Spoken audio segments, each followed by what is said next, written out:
जनता का fashion news में आपका स्वागत करती हूँ और आज हम बात करने जा रहे हैं संदीप तिवारी जी की, जो कि काफ़ी जाने माने व्यक्ति हैं। सर, जैसे कि आपकी संस्था का नाम क्या रहेगा और आप कैसे जुड़े? तो संस्था है ग्राम उदय फाउंडेशन।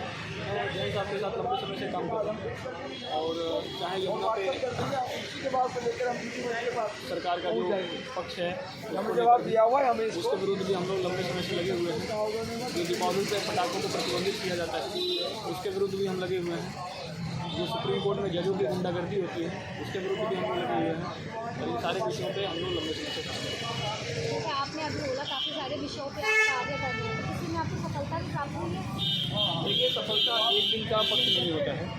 उसके लिए जनता को उस प्रकार से तैयार करना होता है और सरकार के ऊपर एक दबाव बनाना होता है। वो काम हम कर रहे हैं। कितना समय हो गया आपको ये कार्य करते करते? ये काम करते हुए लगभग 3 साल हमको हो गया। तो आपको कब तक लगता है कि कब तक सफल हो जाएगा और क्या करना चाहते हैं आप इन कार्यों के? देखिए, सफलता कोई ऐसा नहीं है कि उसका कोई डेडलाइन होती है। नाम क्या सर? एक दिन में हो जाएगा, 2 दिन में हो जाएगा, साल में हो जाएगा, 2 साल में हो जाएगा। सफलता एक निरंतर प्रक्रिया है। हमारा प्रयास जारी है।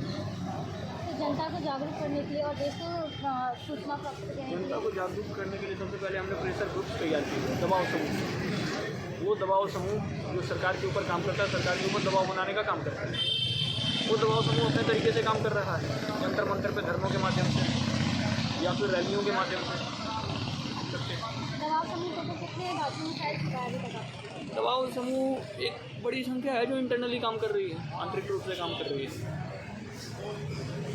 आपकी इन विचारों के साथ ये दिवाली हो गया, छठ हो गया, जो कि अभी हिंदुत्व के लिए सबसे बड़ा पर्व माना जाता है, इसके आपके क्या विचार हैं? देखिए, जब भी दीपावली आती है तो सरकार ऐसा कहती है कि पटाखों को प्रतिबंधित कर देना चाहिए। कारण क्या देती है? प्रदूषण। तो प्रदूषण का सबसे बड़ा कारण पटाखा है क्या? पहले तो ये सोचना चाहिए। प्रदूषण के इस देश में मतलब अगर पटाखे को लिया जाए, पटाखे को एक मिनट के लिए प्रदूषण का कारण मान भी लिया जाए, तो मुझे नहीं लगता है कि ये 0.5% भी कारण होगा। बड़ी बड़ी इंडस्ट्री चल रही हैं, कार हैं, व्हीकल्स हैं, सब कुछ है, लेकिन पूरे तंत्र को प्रदूषण याद आता है दीपावली के समय। जबकि IIT दिल्ली की रिपोर्ट है कि पटाखों से कोई विशेष प्रदूषण होता ही नहीं है।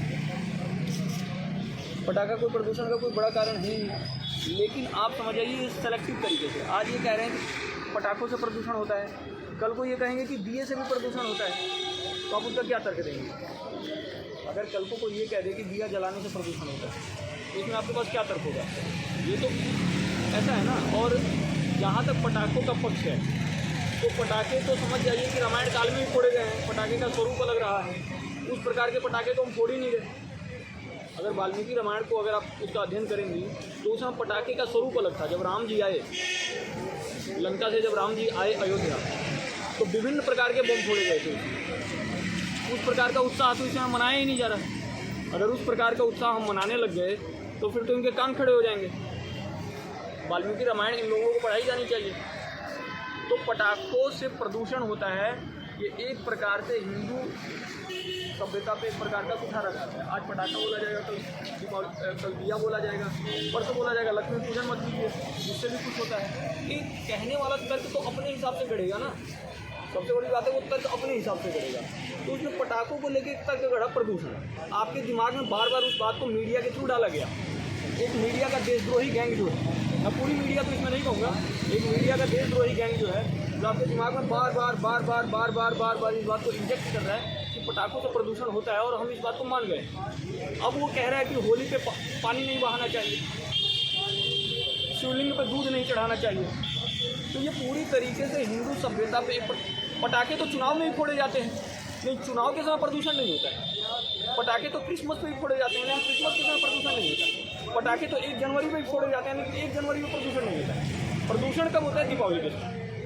तो और दीपावली से कौन जुड़ा हुआ है? तो हिंदू समाज। इसका मतलब हिंदू समाज को टारगेट किया जा रहा है। मतलब सेलेक्टिव तरीके से हिंदू समाज का गला कैसे काटा जाए। गला हमेशा हथियार से ही नहीं काटा जाता है, गला एक आइडिया के थ्रू भी काटा जाता है। और आइडिया क्या है? तो पटाखों से प्रदूषण होता है। आज पटाखे, कल दिए, परसों लक्ष्मी पूजा, परसों होली पे पानी। इस प्रकार से ये सारा काम हो रहा है।